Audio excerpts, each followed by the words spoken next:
The Varelian medic named Carell was the first to reach the strange biped bleeding out in the crater. The sky still burned from the debris of the shattered gunship, black smoke curling into the upper atmosphere of the dust world Arkan 7. Carell had never seen a creature like this one. Its skin soft and pinkish, armor scorched, blood pooling beneath it in thick crimson. His instinct said to flee. But something else, a flicker of something old and buried in the Varelian genome, perhaps empathy, told him to act. He knelt. "It's alive!" he rasped into comms. Barely. His superior, outpost commander Akara, didn't reply immediately. There was hesitation. Then, "Bring it in." Carefully. Carell obeyed. The creature, now identified through scan as a human male, was half-conscious, mumbling in a language none of them spoke, but full of pain and fury and loss. His body bore the scars of a skirmish none of them had heard about. No official report mentioned Terrans operating in this system, and Arkan 7 was neutral ground, abandoned by most species for its harsh climate and mineral-leach soil. They brought him into the outpost, secured the doors, and treated the wounds as best they could.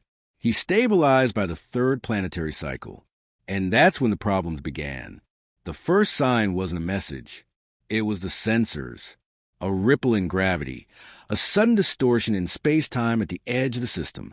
Then one by one, black dots appeared against the void. First 1, then 12, then 50. The orbital scan software froze for a moment before spitting out its results. TFS Dreadhammer, TFS Argent Glory, TFS Reverence, and countless others. A fleet, a Terran fleet. No declarations, no diplomats, just mass. Commander Akara stood frozen as the hollow display glared red. Why would they send this many ships?" she murmured. Carell stood beside her, transfixed, "Because we saved one of their own." At first, there was only silence. No hails, no transmission, no ultimatums. Just Terran ships aligning themselves in planetary orbit, bristling with weapons, warships, carriers, support craft, medical cruisers, and even a planetary drop frigate. It was overkill. It was madness. And it terrified every Varelian in that outpost of their core. Finally, a voice crackled through their comms in perfectly translated Varelian. "Cold, clipped, controlled. This is Admiral Yen Becky of the Terran First Response Armada. You are sheltering a wounded Terran citizen. Confirm his condition." Akara swallowed. He is alive. We have provided care. He is in recovery." A pause. "Stand by." Within moments, a smaller shuttle departed from one of the cruisers. Its approach vector was tight, precise, pure Terran military. It landed outside the outpost with the rumble of 1,000 thrusters.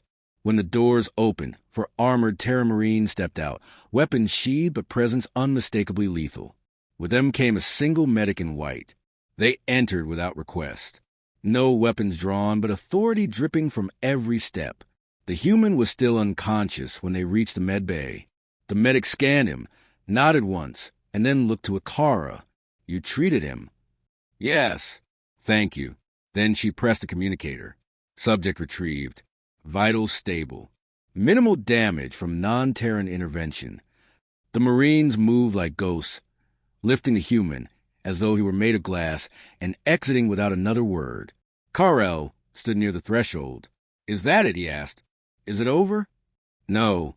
10 minutes after retrieval, the Varelian outpost was surrounded by a planetary defense net.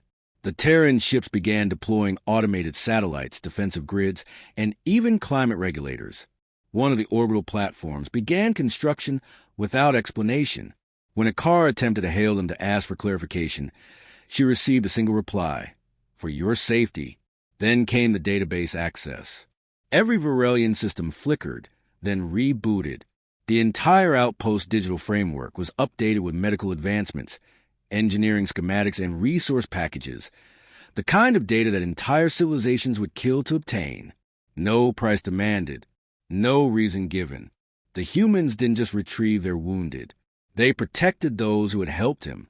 Later, they would learn the soldier's name, Lieutenant Jordan Ray, part of an off-book reconnaissance unit shot down while tracking pirate activities near Terran sectors. He had barely escaped. Most would have assumed him dead. But somehow, someone on Earth had tracked his heartbeat, or his emergency beacon, or his last-ditch pulse transmission, and Earth had answered. But not just with a whisper, with thunder. A week later, Admiral Mbeki personally returned to the outpost, not as a threat, but as a guest. Her presence was as commanding as her voice. She met with Akara and Karel in private. Humanity has protocols, she explained. We value diplomacy. We believe in peace. But above all, we protect our own. Anyone who aids a Terran citizen, especially one wounded and vulnerable, earns our loyalty.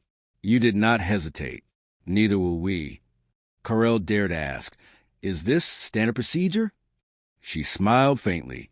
"It is now."